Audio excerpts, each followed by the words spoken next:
Okay, so first impressions of the game. It's like playing Streets of Rage, but you are beating up the world. The punching mechanic is a lot of fun.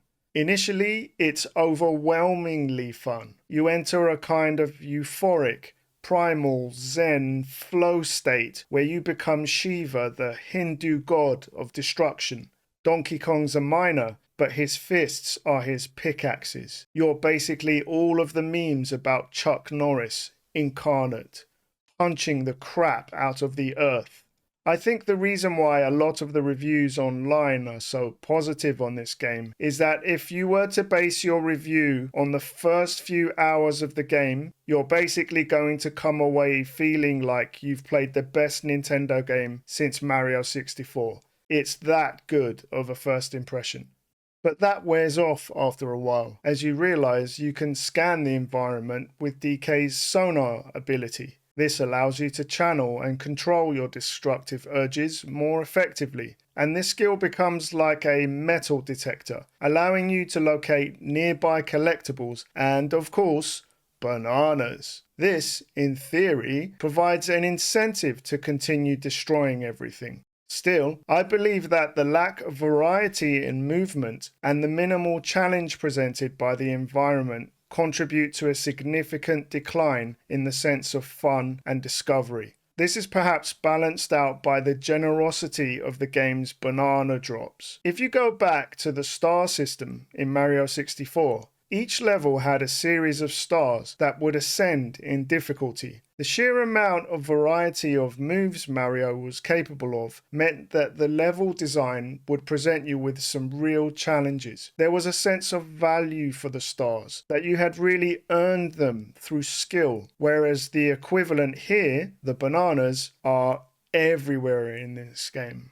It's like a Skinner box, where pecking away at the environment will inevitably lead to rewards, whether it's the collectible currency that can be spent on costumes or more bananas. Bananas are everywhere here, like little dopamine hits being dispensed at regular intervals, but it takes away the sense of achievement as they become devalued. The banana economy is truly experiencing Weimar levels of inflation in this game. Each level is structured like a wedding cake with layers that you descend through as part of the overall game structure. In Mario 64, you explore Bowser's castle, whereas here you descend into a planet's core, similar to Dante's Inferno. This had a lot of potential to be exploited, but it doesn't really feel like there is an increase in the intensity of the challenge. It's more of the same, more like a straight line than a roller coaster. In Mario Odyssey, the gimmick was Cappy. You could use Cappy as part of the general gameplay, jumping around and exploring the environment. But you could also use Cappy to possess NPCs in the game, taking on their unique powers. DK Bananza has a somewhat similar gimmick, where each level is based on a particular animal, whose form you can temporarily assume, granting you a unique set of skills based on that animal's own characteristics. I won't spoil these various forms, but suffice to say that specific challenges rely on the use of these forms to overcome them. They do bring some variety to gameplay, as they can be activated at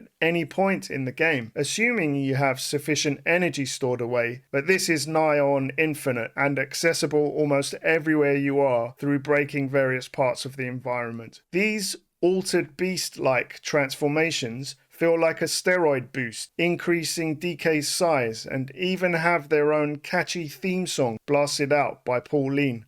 The relationship between DK and Pauline is refreshing. It's 100% a family-friendly game, made primarily to be a video game and not a political platform. The game doesn't deconstruct the main character and make DK out to be a loser, nor does it kill or sideline him after the first hour and make you play as Pauline for the rest of the game, nor does Pauline lecture him or put him down. It's a very innocent and pure relationship where they both bring out the best in each other, forming a genuine bond. They complement each other perfectly. They've gone with the Mario movie look for DK, moving away from the more recent rare interpretation of the character. And that is, of course, going to mean that there will be a difference of opinion. I think it helps differentiate this game from the previous era and rejuvenate the character. Whether or not you like this new look is going to be subjective. He's an ape. There's only so much you can do with him without completely breaking continuity with the past. They opted for a more babyface, innocent look rather than an aggressive or edgy one. Maybe he will take a heel turn in the next game and decide to kidnap Mario's girlfriend again.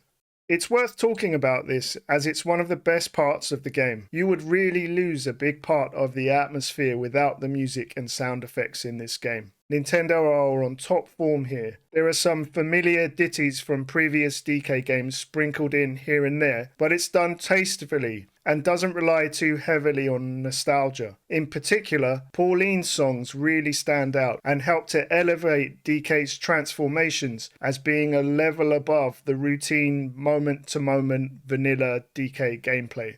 So, in the end, Donkey Kong Bananza is a vibrant, fun-filled adventure that delivers immediate joy through its exhilarating mechanics and adorable graphics. However, as the thrill of destruction wanes, the lack of variety and challenge can leave players craving more depth and satisfaction. While the banana drops may keep the dopamine flowing, they ultimately dilute the sense of achievement that true challenges provide.